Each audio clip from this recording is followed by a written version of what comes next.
Our story takes place in recent times, just this winter, in fact.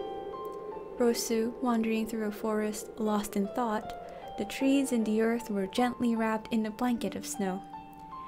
Everything had been unpredictable since she has revived in Wonderland.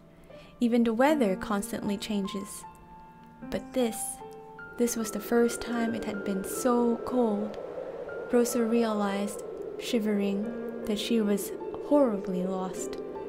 She felt afraid she might die again, something she very much didn't want. She quite liked her new body and wasn't sure if she'd be this lucky if she gets isekai'd again. She walked on, drifting, like the snow around her, hoping to find her way back out of the forest.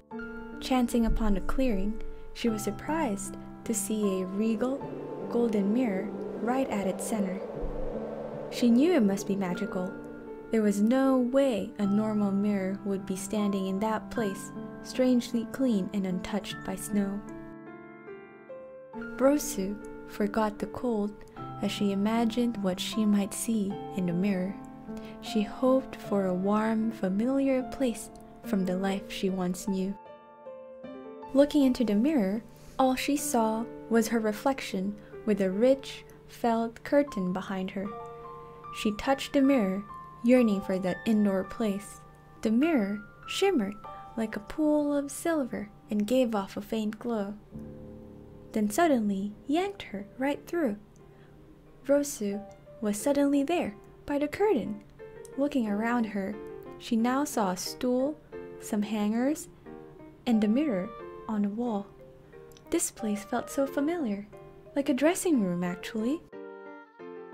She peeked outside the curtain to make sure it was safe. She was right. The dressing room was inside a store filled with fashionable clothing that was just her type. There were frilly dresses, knit cardigans, laces, ribbons everywhere.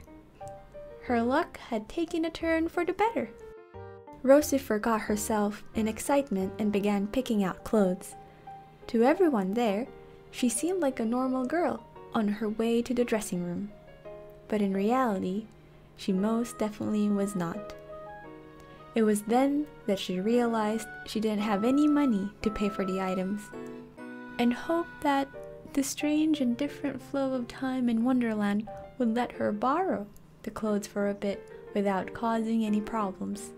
Her mind made up, she skipped back towards the dressing room. However, just as she slid the dressing room curtain aside, a stranger called to her.